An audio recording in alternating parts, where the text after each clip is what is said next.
Andito tayo ngayon sa booth ni Sandy's Art at iba pa. So, Sandy, ano ba yung mga naandito mo ngayon na mga arts? Yeah, mahilig din ako sa mga pop art. So ayan. Siyempre, batang 80s. Batang laking 80s. 90s. Laking 90s. Michael Jordan, di ba?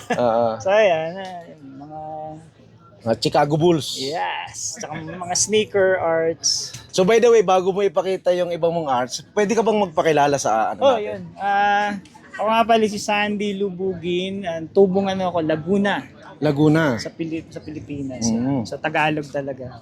I've been here for 13 years. Oo. 13 years and then doing this art walk 5 years na. 5 years pa lang. Na-discover ko yung pagiging artist ulit nung pandemic. Pandemic days bumalik. Mhm. Yeah. Through yeah, you know Ate Jen, Ida Bel- Ida. Yun, nag-call ng online exhibition. So sumali ako noon. Ang una ko sinali, yung painting ko ng Philippine Eagle. Philippine Eagle. Yes. Tapos doon na nag-start na marami na ako na-meet. Like, sunod-sunod na. Yung ibang mga member dito. Parang sunod-sunod na siya. Oo. Kumbaga sa yung parang naging Connect opening. na ba? Opening yun. So kaya yung original nito, hindi ko binibenta eh. Nasa bahay pa rin. Kumbaga sa may sentimental value na siya. Oo. Pero at the same time, meron ding magandang purpose. So anong klase ng art yung mga ginagawa mo? Ginagawa Diba, may mga ko- iba't ibang klase ng art eh. So ano yung sa'yo? Sa akin, realism eh. Realism. Realism. So, parang I wanted to preserve kung ano man yung nagugustuhan ko sa paningin ko, di ba? Like nature or still life, like particularly yung mga sapatos. Mga sapatos. Pero gusto ko kasi preserve na balang araw, kasi like balang araw, hindi na makikita ng mga bata yan. Di ba? So, makikita pa rin nila through my painting, di ba? So ano naman yung mga naandito? Iba pa? Dito, may mga Mahilig ka rin sa nature. nature yan. Like ito, Nature. Athabasca Falls. Tapos itong isa, yung parang sa barn o house sa barn. Ayan yung original niya. Ah. Ito, naiwan ko sa bahay. May painting ako niya malaki. So bukod dito sa mga ganitong replica, ibinebenta mo rin ba yung mga yung original? Oo. Madalas original binibenta natin. Oo. Ito, print na lang yan. Nabenta ko last year yung originals niya. So pagka mga ganito na so ito na yung hanap buhay mo or Side hustle side lang. hustle lang. May work pa rin naman ako. May work pa rin. Hopefully, balang araw. So Sandy Ito. Lubugin Art. Yun yung sa Instagram ko kasi. Tsaka business name ko. business name. Yan yung naka-register sa akin, Sandy Lubugin Art. Anong ibig sabihin nito? Sandy. Sandy. Baybayin. Baybayin. Baybayin. Kaya sabi ko parang baybayin ng style eh. Medyo ano lang siya, yung hindi yung parang mga tuli sa... Gawa nung anak ko naman yun. Ginawa niya sa akin, style niya. So yun. So, tingnan Tapos natin. ito yung late Ito yung latest, yung ano, yung nabenta mo na yung original, di ba? kay Mila. Ito yung nakita ko doon Tapos kay Ate lately, Mila. marami bumibili. Kaya nag-come up na rin ako ng bag. Tote bag. Kaya kanina may mga dalawa na yung puti na bumili. Kasi familiar din sila. Kasi may mga art cards din tayo, mga dati kong painting na nabenta. So parang ito mga printed Print na. na lang kasi most of them nabenta na eh. So mostly, sa mga nasa magkano itong mga itong ganito kalaki? Eto, pag print lang, to 25 lang siya. Itong maliliit. Ito, $3 lang. May promo din yan, but 5 for 10 bucks. Yun. Ganun. Same lang ng price. Same. Tapos meron din tayong naka-matte na siya. May matting na. I-frame mo na lang.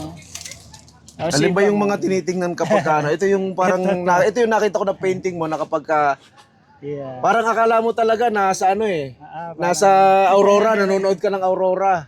Kasi nag-glow in the dark siya. Yep. Lalo na siguro mas maganda ito pagka madilim, ano? Oo, pag madilim. Ayan. Pati yun, yung mga sneaker art ko, nag-glow din. Ito din. Ito. Meron din yan. Meron dito. Big lang. Oo nga, no. Ito yung mga ano niya. Kahit ito, although print na lang to, pero nilagyan ko pa rin para at least mukhang original siya. So yung mga ganitong painting mo, Ah, nasa magkano naman yan? iba-iba siya. Like, ito drawing siya, 690. Ah, Ito, nasa ba yung presyo ko? Ito, I think it's 950. anong klaseng ano to? texture. Anong ginamit dito? Ano siya, mixed media. So, gumamit ako ng itong taas oil. Mhm. Dito naman acrylic. Tapos, para magkaroon ng texture, gumamit ako ng modeling paste na may halong ano, alam mo yung egg tray natin. Mm. Egg tray. Minix ko siya with paint and glue and stuff like that to make para Magkaroon siya ng ano, texture Even para this maramdaman one, mo talaga, di ba? So yun, at least gumagamit tayo ng bagay na patapon na pero Napapakinabangan pa. yes, nilalagay natin sa Parang yung mga patapong bagay, itinoturn mo sa artistic art, painting. Oh, ito, yun yung mga sample mo. Mm. Na may kasamang egg tray, yung karton. Yeah. Yun. So Sandy, invite natin yung mga kababayan natin na naandito sa Edmonton para at least Yun, malaman nila na meron dito sa artbook na mga display ang ating mga kababayang Pilipino at makapunta sila dito, madalaw nila yung mga art ng ating this will run until Sunday 10 to 5 p.m. White Avenue Art Walk. We're about 400 plus artists. And then 400 plus yes, tapos yung mga Filipino naman, etong grupo namin, ano siya, ano kami, 18 Filipino. 18 Dito lang sa lugar dito lang sa lugar na na to, yung sa to. Hindi area na namin to. alam, baka may mga paisa-isa pa dyan. Sa, Ibig sabihin ba hindi lahat ng mga Pilipino nakaipon lang sa isang lugar? Kumbaga sa hindi, ano? meron pa din dyan mga hindi naka-join dun sa group. Sa group Although na. yung group namin, we call ourselves EPAL, Alam ko yun, yung Epal, nabanggit ni ano yan Edmonton eh. Philippine Artist League. Hindi lang active yung page saka Instagram, pero yun yung grupo namin. Yun. Samahan ng ano yan, iba-ibang artist. Hindi lang naman visual artist. So, Meron ding ano yan, may mga performing artists, may mga singer, may mga writer. So we support each other. Yun. So, ibig sabihin, yung mga artist ng mga Filipino artist ng Edmonton na andun sa Epal. Nandun sa EPAL. Mostly, yun. So, mga kababayan, ini-invite namin kayo dito sa Edmonton, sa may White Avenue, dito sa Art Walk. Bisitahin nyo yung mga kababayan natin dito na may display ng mga May display, arts. yes. Para makita nila yung arts ng ating mga kababayan Pilipino. Kami particularly, yung EPAL group, nandito kami across Old Strathcona Farmers Market para mabilis mapuntahan. Strathcona Farmers Market, across lang siya ng konti. Yes. Yun. So maraming salamat sa inyo at maraming salamat sa iyo, Sandy. Oh, nice meeting God you bless you. again. Oh. Sige, enjoy. Punta kayo dito.